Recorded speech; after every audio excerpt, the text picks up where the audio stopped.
US fighters scramble to intercept a fast-moving jet.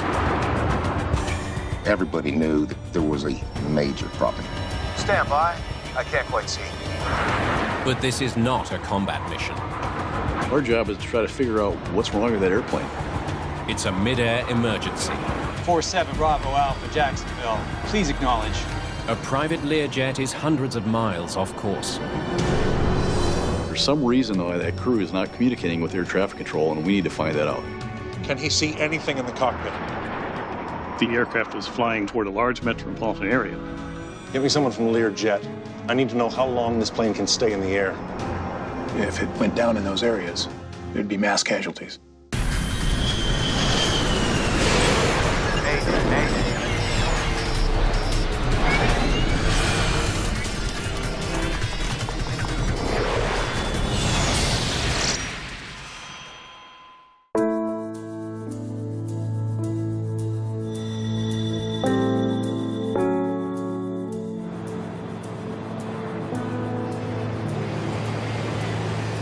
It's 8:30 a.m. at Orlando International Airport. Nav light? On. Radios. The pilots of a private Learjet run through their pre-flight checks. Are set. They're preparing for some high-profile passengers. And we're ready for taxi. Just in time. Here's the man himself. Morning. Pro golfer Payne Stewart is on his way to Dallas with some close business associates. Sure, the target area is wide, but you miss, the bunker's gonna eat you alive. Payne Stewart is one of the most colorful characters in the game of golf.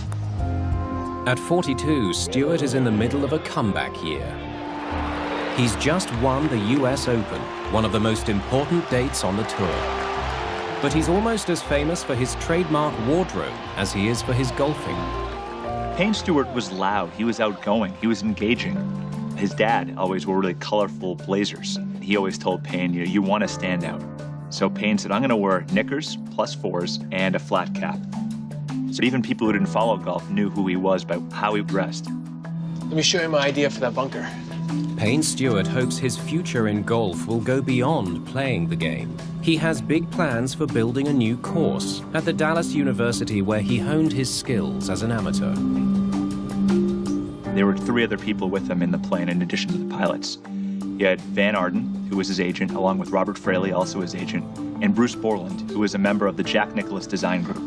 This hole is gonna be tough. It's over 500 yards. Stewart flies regularly on the Learjet, a plane that takes its name from the man who designed it.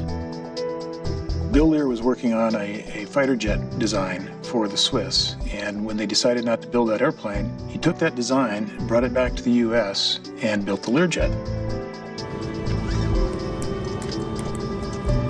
47 Bravo Alpha, you are cleared for takeoff. You ready? Okay, here we go, and takeoff thrust. Captain Michael Kling is well qualified to fly this high-performance machine.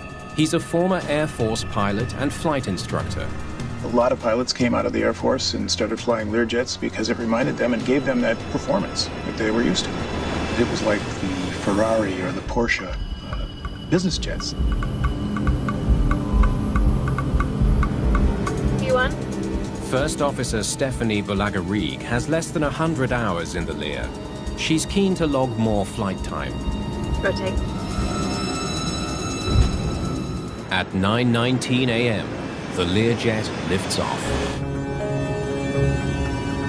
Good morning, Jacksonville. This is Learjet 47 Bravo Alpha, climbing to flight level 260. The crew contacts Jacksonville Air Traffic Control. Good morning, 47 Bravo Alpha. Climb and maintain flight level 390. Wesley Cooch was one of the controllers on duty that day. The crew of the Learjet was extremely professional, cheerful, nothing out of the ordinary at all. A typical, hello, how are you, verify your altitude, course, etc. Learjet 47 Bravo Alpha, roger that, Jacksonville. Climb and maintain flight level 390. The controller clears the jet to keep climbing all the way to 39,000 feet. The Learjet generally flies higher than the commercial airliners. By flying at high altitudes where the air is thin, the Lear saves on fuel. Well, you get a better economy. So you're getting from point A to point B, costing you less. The flight plan calls for the airplane to fly northwest towards Cross City, Florida, then turn west and fly direct to Dallas. 14 minutes after takeoff, the Learjet has traveled 80 miles. It's time to pass control of the plane to a new air traffic controller. Air traffic control is a series of what we call handoffs. And that means that it's time for him to cross to somebody else's sector. 47 Bravo Alpha, contact Jack Center at 135.65. The pilots need to change to a different radio frequency to talk to the next controller. 47 Bravo Alpha, please acknowledge. There's no answer. There's nothing really unusual about missing a frequency change. It's early, just after takeoff. I assume they're trying to get everything buttoned up and taken care of. It really wasn't that alarming. 47 Bravo Alpha, contact Jack Center on 135.65. In the back of your mind, all controllers know I didn't get an acknowledgement for that frequency change. So you give her a moment, you go on about your business, and then you come back to the aircraft. You try it again. 47 Bravo Alpha, this is Jack Center. What's up? It's that Learjet. It's not answering. Maybe he's off frequency. There's a plethora of reasons where an aircraft can miss a call. Let's see if it levels off when it's supposed to. The Learjet has nearly reached its approved cruising altitude of 39,000 feet. They're still climbing. Let me see their flight plan.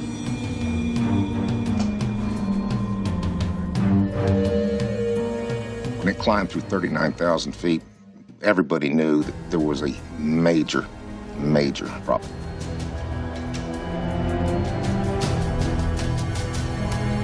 We've got a turn coming across city. Let's hope they make that turn.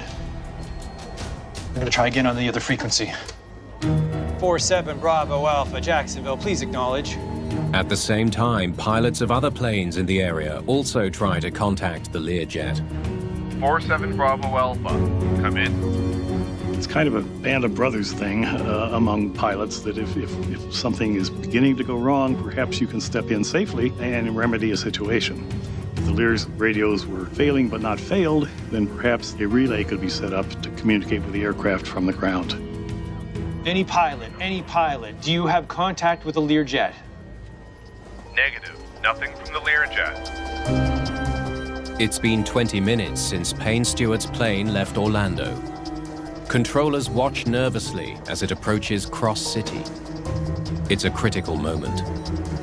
They know that any second now, the Learjet is supposed to turn west towards Dallas. The tension level was so high, you could hear a pin drop.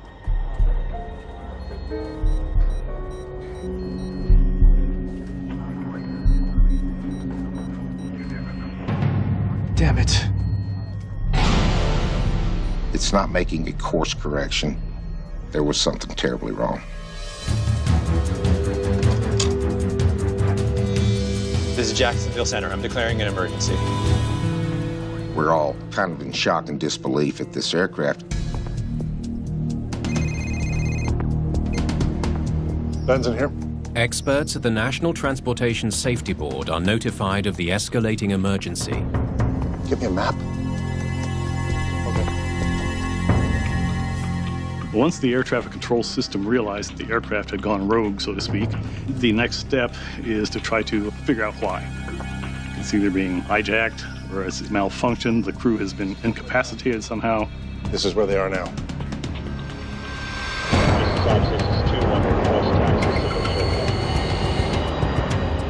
Controllers scramble F-16 fighters to track down the wayward Learjet. Is the crew incapacitated? Is there something wrong with the aircraft? For some reason, though, that crew is not communicating with air traffic control. So our job is to go up and find out why.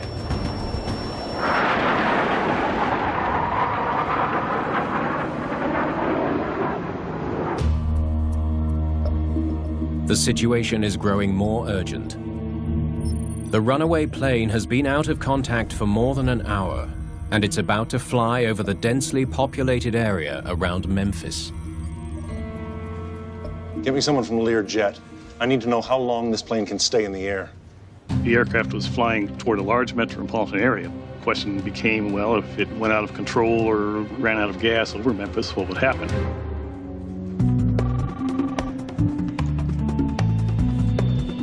Learjet investigator Jim Tidball is immediately recruited to the team. Where is it right now? His first task is to determine how far the plane can get with the amount of fuel on board.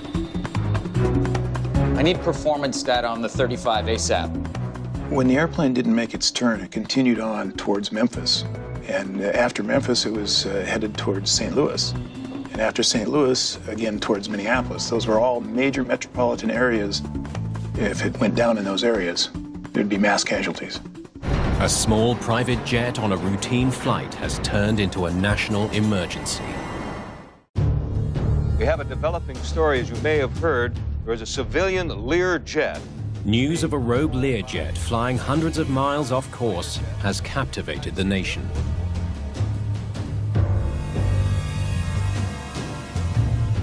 Turn that up, would you? The Air Force is simply saying... NTSB investigators keep a close eye on the media coverage. They attempt to find out what's... We began assembling our launch team and monitoring the situation on television like a lot of folks in the United States. It did take a full load of fuel on when it... So it became a kind of a weird situation for us.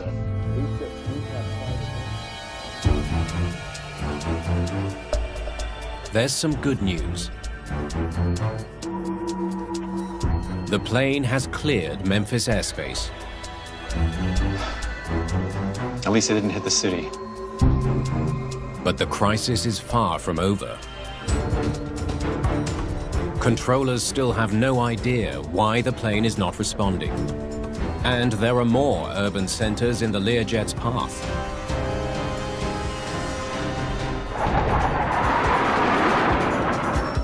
If it doesn't change course soon, the fighter jets may be forced to take drastic measures. If the decision came out that they were to take the airplane out instead of allowing it to go towards a metropolitan area, that decision would have to come from the White House. The FAA began tracking an aircraft in distress. The president was made aware of this situation this morning in a meeting with his economic advisors.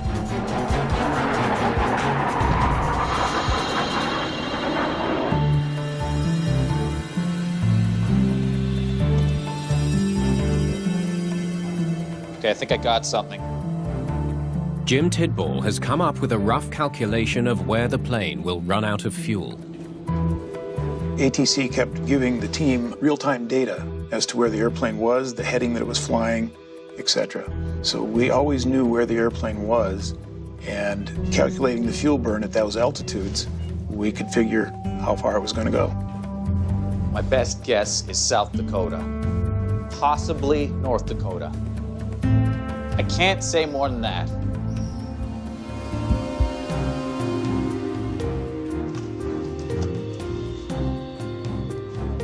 Let's hope he's right. With any luck, they won't hit anything. That's the scary part of the whole equation here. Is it going to hit a house? Is it going to go down in a town? Big Midwest, but anything could be possible.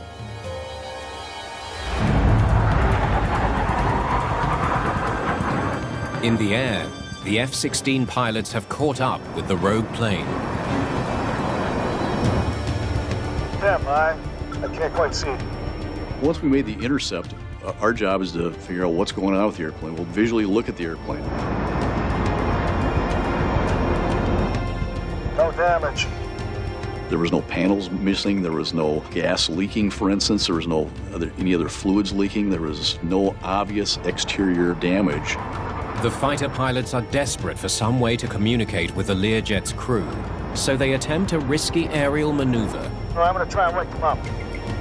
Maybe, by flying through their jet wash or their the turbulence is caused by the lead fighter in this case, they would get some reaction out of them.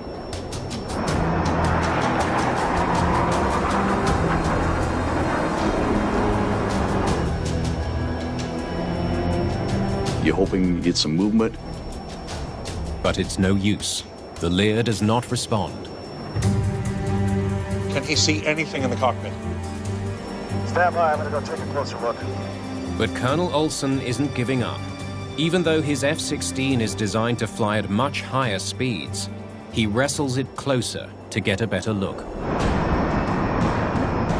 Flying F-16 at low airspeed can be difficult, especially at high altitudes.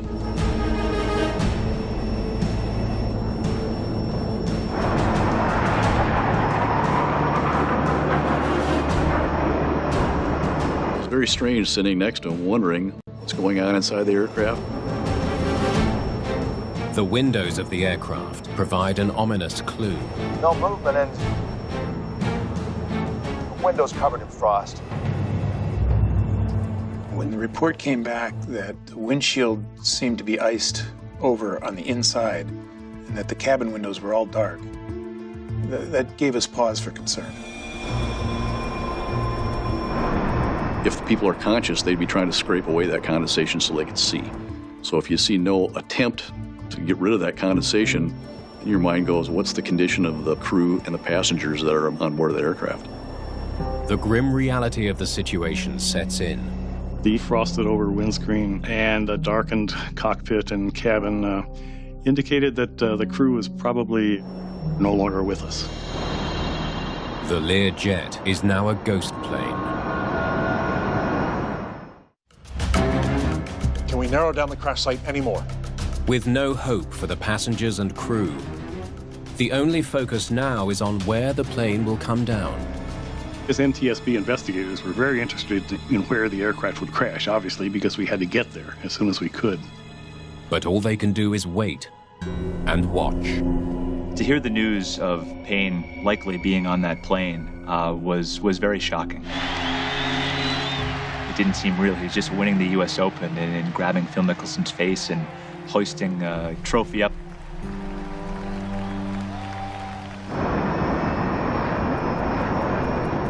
After nearly 4 hours in the air, the Lear jet is approaching Aberdeen, South Dakota. Got it. It could go down any time. According to calculations, the jet is almost out of fuel. At 10 minutes past 12, it happens. One of the engines just flamed out and it started turning. I said something like, look out, the aircraft is turning. We don't know where this aircraft is going to go, but it's starting to move. The Lear jet carrying Payne Stewart and 5 other people is falling from the sky. They're going down, they're going down. Where's it gonna hit? The F-16 attempts to follow, but the plane disappears into the clouds.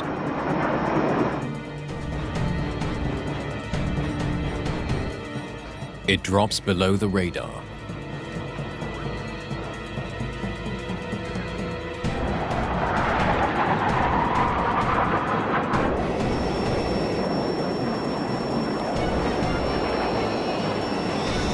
Center, I've got a crash site.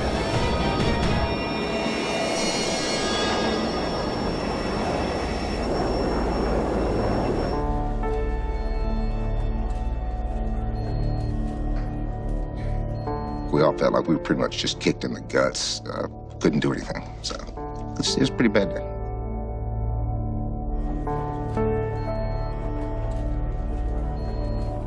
Payne Stewart's Learjet has slammed into a hayfield in South Dakota. There are no survivors. You have human beings on that aircraft, and they have a life, they have a family, they have a connection, they have a story. And you're part of the end of their story, unfortunately. So when you look back on it, it's a very, very sad deal.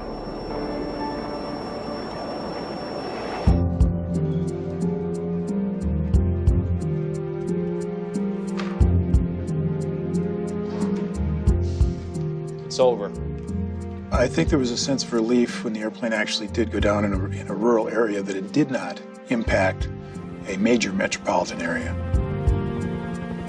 This is where the plane went down after its 1,500-mile, 4-hour flight halfway across the nation. On board, golfer Payne Stewart, 2-time U.S. Open champ. The guys get to know each other really well. It is a tight-knit community with the media, with the players, with the families. And for someone from that family to be taken away in such tragic fashion was really saddening.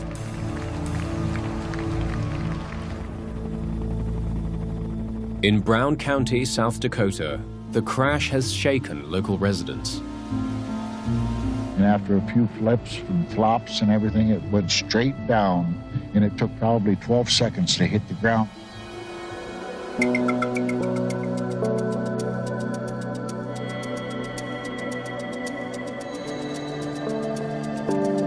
For crash investigators, the first step is to survey the impact area and lay out a search grid. Nice and slow. We don't want to miss a thing. The grid type search was the way to proceed, so we knew where we had been, what we had covered, and then we could move on to the next grid section. To us, it was very important, so we knew where we could walk, where we couldn't walk. The 500-mile-an-hour impact hasn't just smashed the wreckage. It's driven most of it into the ground. The aircraft at the accident site was completely destroyed in pieces, and there were a lot of very small pieces. My first impression was we're going to have a little trouble gathering evidence here.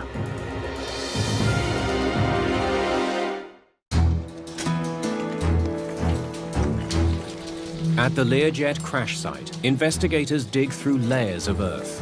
They search every inch of soil for wreckage. It almost became an archaeological dig, kind of unlayering the thing as we went down through the earth. A good investigator can't make decisions based on initial information.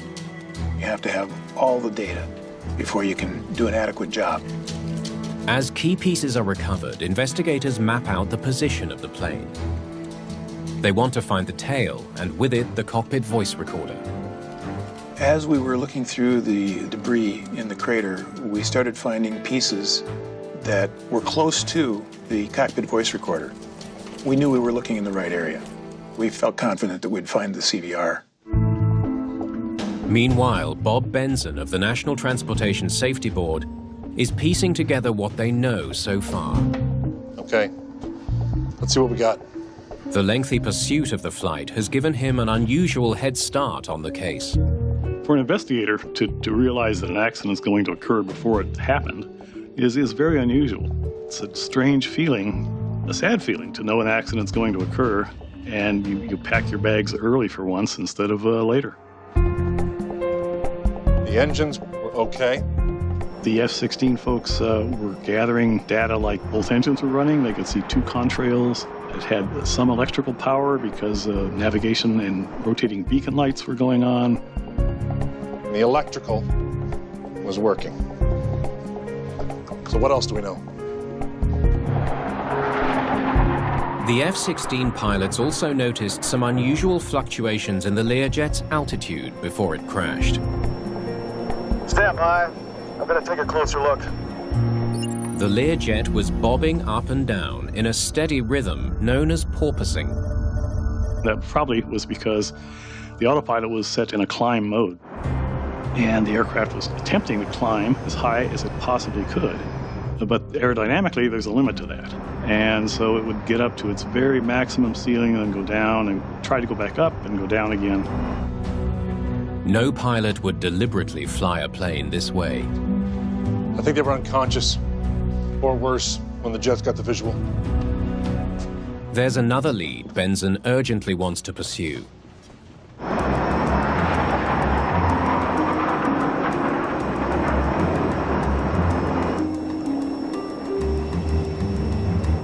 No movement, and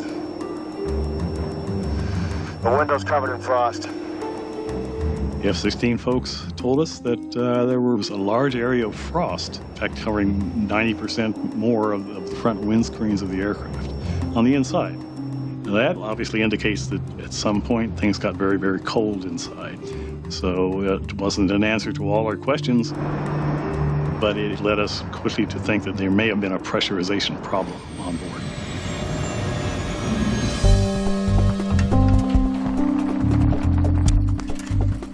Investigators may be a step closer to finding answers.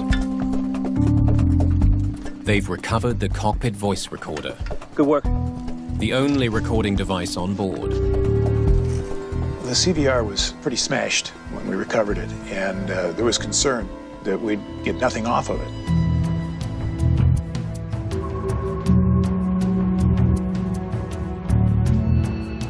I only hope we hear something that tells us what went wrong. It was sent back immediately to the NTSB lab, and they did a fantastic job of piecing this thing together and getting data out of the CVR.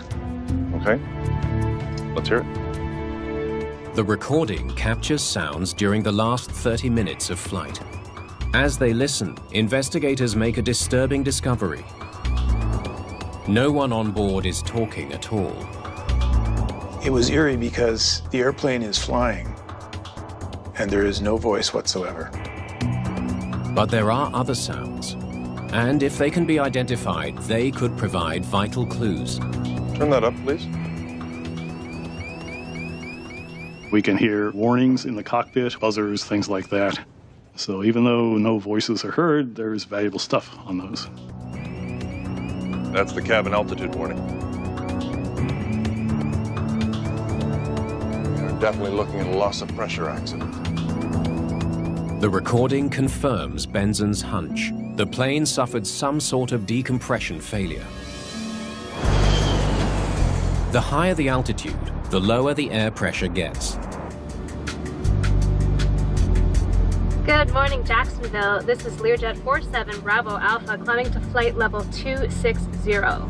Above 10,000 feet, the air outside is so thin that the cabin air must be pressurized so that pilots and passengers can get enough oxygen to breathe. Pressurization prevents the life-threatening condition called hypoxia. Dr. Mitchell Garber is an expert on just how quickly hypoxia can incapacitate a pilot. You've got maybe 4 or 5 seconds worth of actual oxygen in your brain, and then another 12 to 15 seconds in your circulation. Once all that is gone, things are going to go very horribly awry for you very, very quickly. The evidence paints a chilling picture.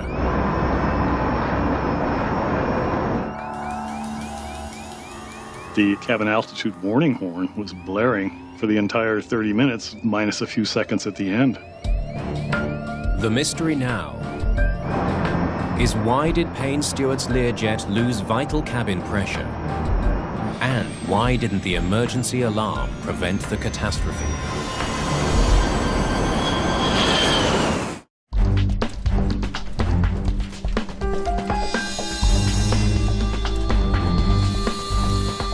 Not much to go on. The search of the crash site turns up very little of the pressurization system, just a couple of damaged valves. The positive thing to do is work with what you have. You go to war with what you have, not with what you wish had. The flow control valve regulates how much air is drawn from the engines into the cabin. A problem with this valve could cause a depressurization. Even though components are heavily damaged, it's part of our training and our job to try as hard as we can to determine what the component was doing prior to the crash. Let's see what this can tell us.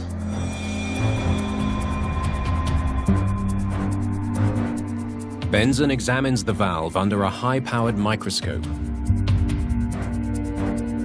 He makes an important discovery. Small scratches in the metal. At impact, parts hit parts and internal components hit internal components, and those cause witness marks. You could almost consider it to be a snapshot of what would happen at impact.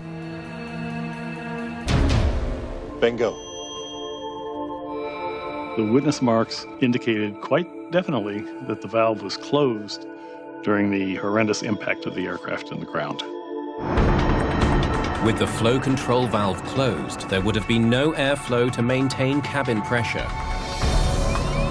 We've got a cabin altitude warning. The discovery that the flow control valve was closed was a big deal for us. Now we were getting close to why the accident occurred. Setting the valve correctly is a routine part of every takeoff. Either the thing broke, or the crew took off without setting it.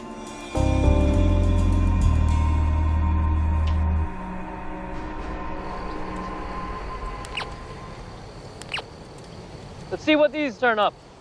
To check for mechanical failure, investigators need more pieces from the mechanism that opens and closes the valves. They step up search efforts at the crash site. We bought and rented metal detectors, and people were out there on their hands and knees, sifting through dirt with screens to try to find these components. Investigators fill crates with recovered parts. Any more wreckage from the pressurization system? But the valve mechanism is never recovered. When we find a clue and we can't follow it all the way to the end, it gets very frustrating for investigators. We know we've got a piece of the evidence, but not all the evidence. Play it from the top. I want to hear something she said before takeoff. Benson turns to air traffic control recordings that captured all radio calls with the Learjet's crew. Orlando Tower 47 Bravo Alpha requesting taxi. He hopes the recordings can tell him when the Learjet began to decompress. The air used to pressurize the plane comes from the engines, so it can feel a bit hot. That's why some pilots wait until the last minute before opening the airflow valve. V1? Did they forget to do this? Rotate.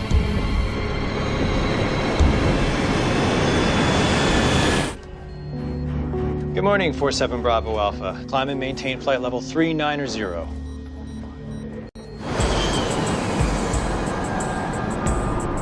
If they did forget to open the crucial valve at takeoff, they would have been affected by a lack of oxygen as soon as they climbed past 10,000 feet. The progression of hypoxia symptoms is probably most pronounced in the mental arena, in our ability to think, our ability to make determinations. It's one of the reasons it's so critical. Benson listens carefully to the voices. He wants to compare how the pilots sound on the ground with how they sound at higher altitudes where there's less oxygen. It was important for us to try to figure out at what altitude, what point in the flight, really, something began to go wrong. So far, so good.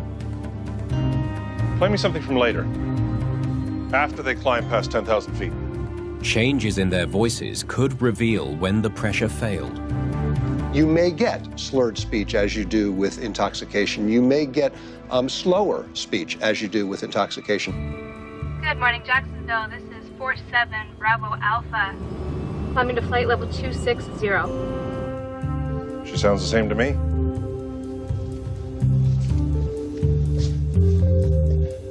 So everything's fine up to that last radio call. Transmissions from the first officer were clear, so we knew at that altitude things were going fine.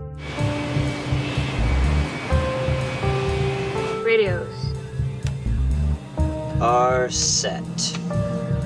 The timing tells Benson that the crew set the valve correctly at takeoff. cabin air switch. Normal. Something happened between their last radio call here and when they lost radio contact here. We had good transmissions from the flight crew, clear, without oxygen masks on, at an altitude of 28,000 feet. And 4 minutes later, as the aircraft was passing through 36,000 feet, air traffic control could not contact them. So that led us to believe that something pretty darned important happened between those two altitudes in that 4-minute window. Something must have happened to close the cabin air valve, but it's impossible to say whether it was human error or mechanical failure. Because of the chaotic nature of airplane accidents, you don't have a lot of clues sometimes. But that doesn't mean that we stop investigating.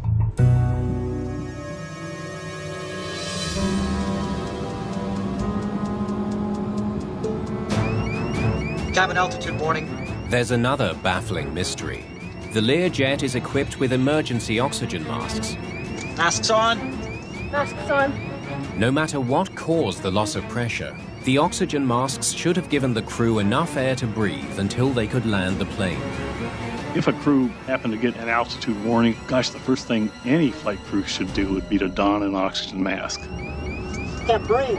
Can you breathe? I think.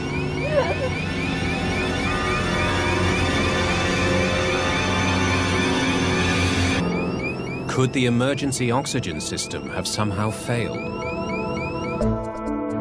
Benson scours the Learjet's maintenance records. Looks like everything was working fine.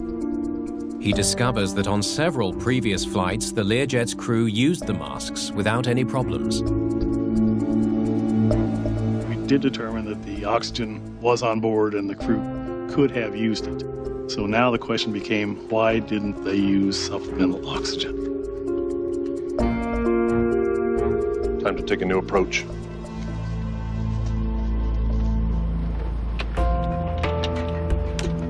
Set us to climb, please. Investigators need to learn more about what happened on board the Learjet after the crew's last radio call. They hope a simulation of the flight will help. There goes the cabin altitude warning. Start the clock. You've got maybe 15 seconds to do something once you become in a environment that's almost eliminated with oxygen. Emergency checklist. Got it. Benson scans the same type of checklist binder used by the Learjet pilots. What he's about to discover could finally unravel the mystery and reveal why Payne Stewart's Learjet tumbled from the skies over South Dakota.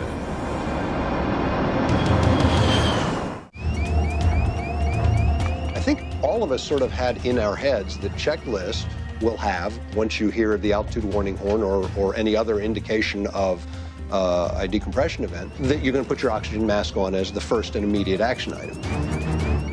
The simulated loss of cabin pressure leads Benson to an astounding discovery. The first item on the emergency checklist is not don oxygen masks. At 10,000 plus or minus 500 feet cabin altitude, control pressure to the outflow valve is trapped. Some of the wording at first glance was quite confusing.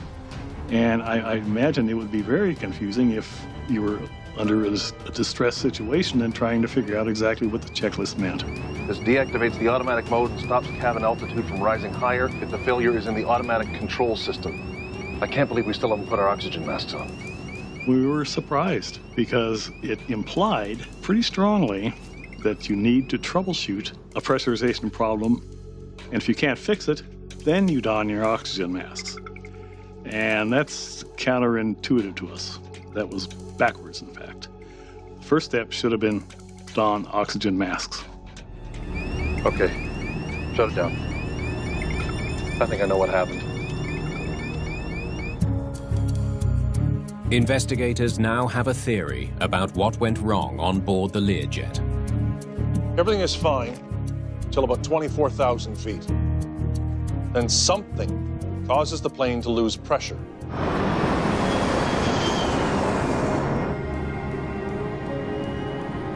We've got a cabin altitude warning. Emergency checklist. They reach for their checklist and start to troubleshoot. What does the checklist say? At 10,000 plus or minus 500 feet, have an altitude control pressure to the outflow valve is trapped. They picked up a checklist, read it, were confused by it, and the oxygen masks were sitting there unused. Could it be the bleed air? This deactivates the automatic mode and stops cabin altitude from rising higher if the failure is in the automatic control system. What please? Hypoxia sets in with devastating speed. After 15 seconds, the crew would be confused and disoriented. Read that again? Okay, A lot of it depends on how rapid the onset of hypoxia is, and a lot of it depends on the individual. But things that we tend to see fairly commonly, and probably the most important one, is the difficulty in thinking. At 10,000, control pressure. Thought patterns becoming more confused and less deliberate. You actually start to lose consciousness. And if you don't get oxygen delivered back to you, eventually you're going to die from oxygen starvation. But before they can solve the problem, the crew loses consciousness.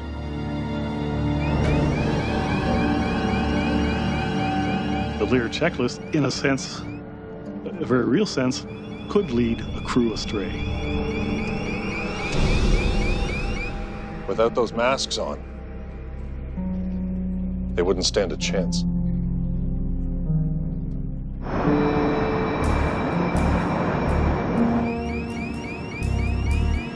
Instead of a loud warning horn, maybe a statement from the airplane that says, "Put on your oxygen mask," would be more effective, rather than having people who are having to try and figure out what the sound is, having to deal with the sound itself, and then having to try and figure out what they're supposed to do about it.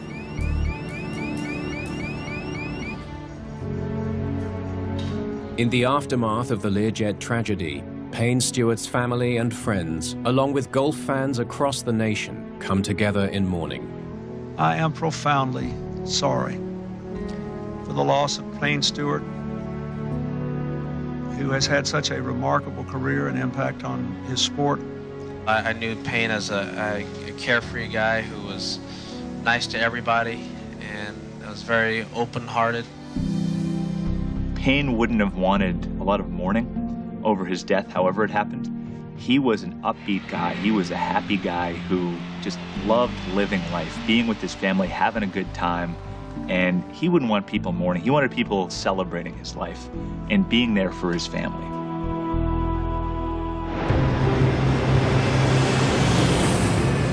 B1, rotate.